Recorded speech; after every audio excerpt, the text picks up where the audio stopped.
G'day people, today we're going to be looking at what we can be doing in the pre-patch to ease our journey from 85 to 90, or even 1 to 90 if you've decided to level a monk.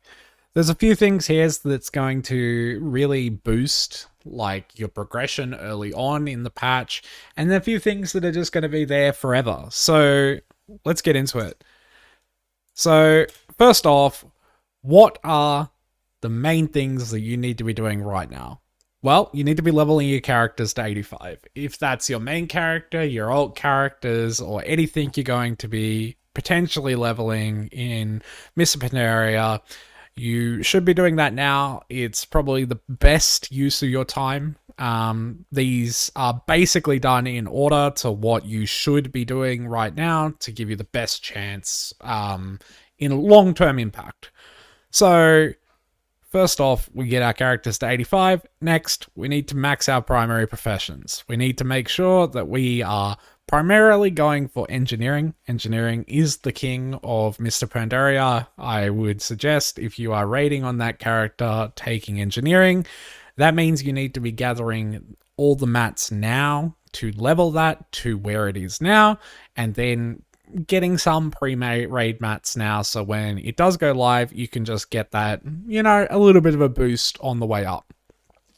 Another thing to think about is maybe you don't level your second profession and you take a gathering profession, so on the way up, you can make some money and, potentially be further in front of these other players. Early on in an expansion, like gathering professions have a huge like surge in gold.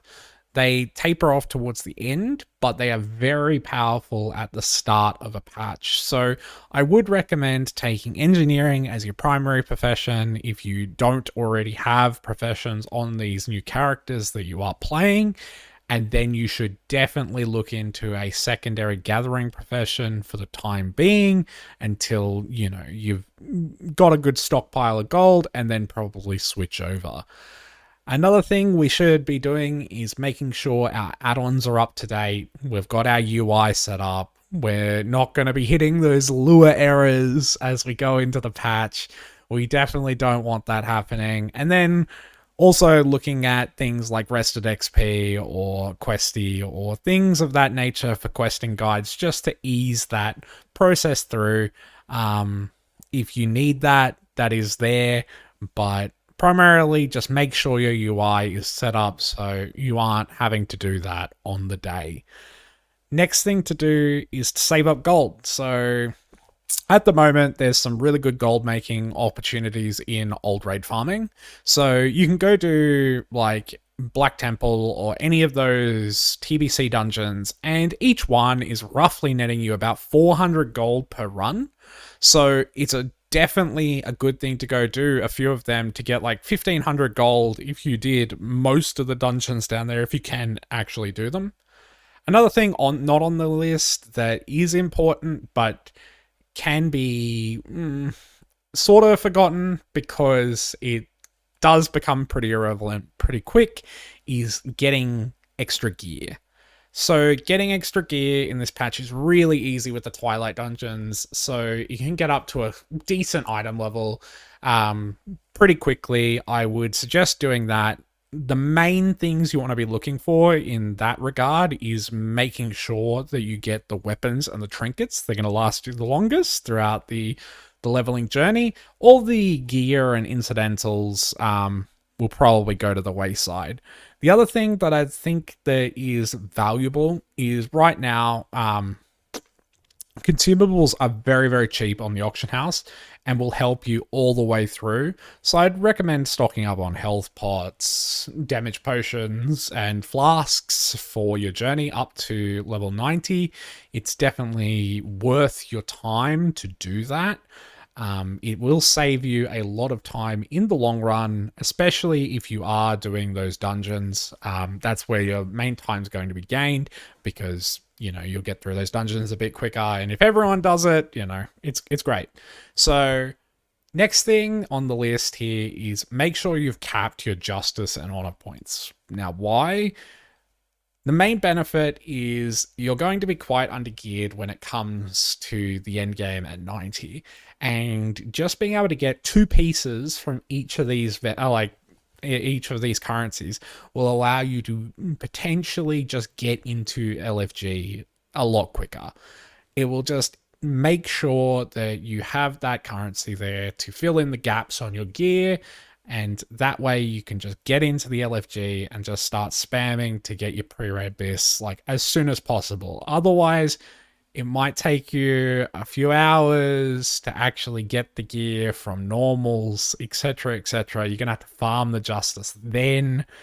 I think that it is highly beneficial to get your justice and honor capped. Primarily your honor capped. You can go in with like 3.5k justice, because you will be doing on your way up all the dungeons at least once. For at least the gear and the quests, it is quite a boost in experience for that to be a thing. So you don't have to actually completely cap your justice, but I would recommend completely capping your honor. The best way to do this is Winter Grasp.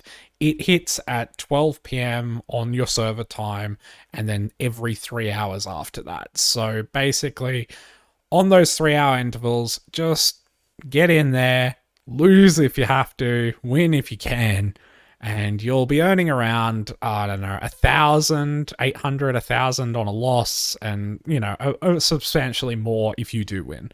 Unfortunately, I never win, so I don't know what the actual win percentage is, but it is good. Also, while you're there, the quests there are great to do for pre-patch. I wouldn't recommend handing them in.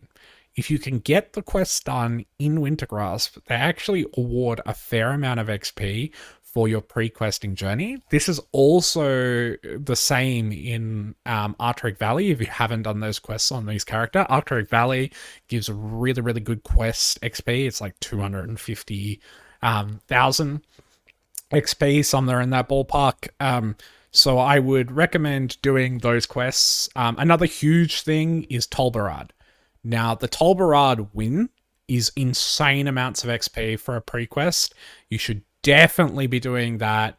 I've been signing up over and over and over, and I constantly lose on my server. Unfortunately, I've been trying to get the wins so I can get this pre-quest done, but for all of you Alliance players, it's probably easy for you. Just get in there and get it done. So that's basically it. I've followed the pre-quest journey for Rested XP. Rested XP is a great shout out if you need a guide for what you're going to do for pre-quests. It does like all the top tier pre-quests. But if you're just trying to do a few pre-quests, I would recommend just doing the Winter Grasp ones, the Tolbarad ones, and the Arctic Valley ones. Like, that will get you, you know, 10 quests roughly, and it will help you out in that regard. And then you can do, if you're not really trying to try hard, maybe like your Molten Front dailies and a few other things like that. Just try and find a quest hub that has a lot of quests in one area and just do those. In saying that, that's basically all you can do in the pre-patch right now, other than maybe level more characters. But this is what I'd recommend for you to be doing in the time that you have. If you like the video, don't subscribe, don't hit like, and definitely don't hit the bell. Alright, see you in the next one, guys. Bye.